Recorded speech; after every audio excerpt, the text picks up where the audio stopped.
Hi guys, welcome to Will It Run? And this is actually going to be my first video. I wasn't expecting this to be the case. I was going to probably do a motorbike or something like that, which are all sat in the van waiting to get done. But had a bit of time, moved into this house about a year ago, got ourselves one of these Neff microwave oven and convection oven combination things. Got two of them that were fitted in, so all sort of part of the whole Neff, everything together. And lo and behold, when we got here, the microwave just wasn't heating. I mean, you put it on 1,000 watts and nothing. You get to the end of a minute and it's like, it's barely even tepid. Put it in the old stalwart Russell Hobbs equivalent, and in 30 seconds you've achieved a hell of a lot more. Anyway, didn't have time at the time. We're just moving in and all that to sort it out. So it's been sat there now. About a year later, finally got a day to try and square this away. Now, interestingly enough, prior to sorting this one out, the Russell Hobbs up top also piled in because we had a little one who needed her bottles warmed up, and we were having to sterilize all their stuff for like 7 minutes at a time. And lo and behold, it packed up as well. Had a different symptoms, but nonetheless had to dig into that. And lo and behold, that was a fuse. That was a change of fuse out. Microwave's fine. So with that sort of confidence, figured I could dive into the Neff. Symptoms on this bad boy was you'd basically turn it on, select whichever one you wanted. The lowest heat, which was like 90, 180, 360, 600 or 1000. Didn't really matter what you chose.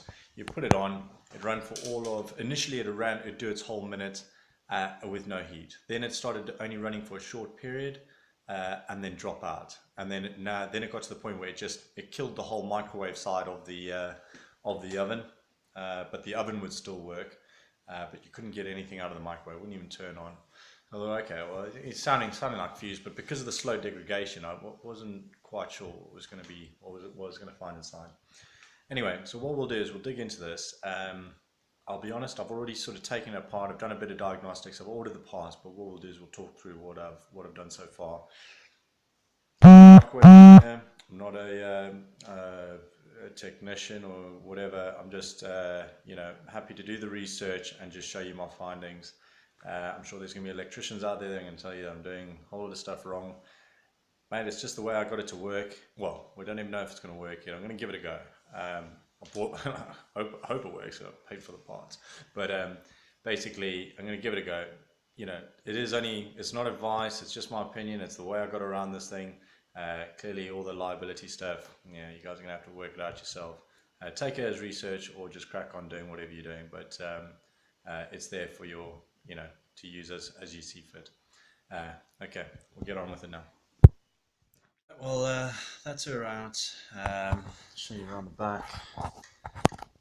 You've got the magnetron back there, you've got your power boards, you've got your fans, cooling fans, you've got your switches, and then the little control boards over there.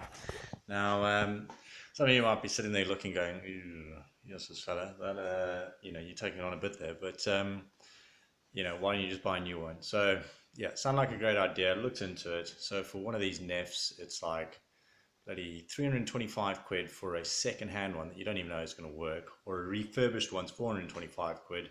And then after that, you're getting new ones for like even more. And not just that, but they've like discontinued now. So you're probably going to get some old stock anyway. So hence I figured, well, if I'm going to have to try and replace it, I might as well just give it a go. Because I've got to take it out anyway, don't I? So I took it out. And we'll start going through some of the diagnostics. One of the things I'd recommend getting is one of these, multimeter. Whichever one you see first. I've had this for 20 years now. Probably one of my most used tools, actually. A little inline fuse in because they've got like a 7-pound fuse in there, and you don't want to be popping those all the time. Although saying that, I've only ever popped it once, and lo and behold, I thought I'd done the other one, so now I've got a spare one because I ended up misdiagnosing that because I didn't have a multimeter to test it. Anyway, I'll crack on with this, and we'll carry on with the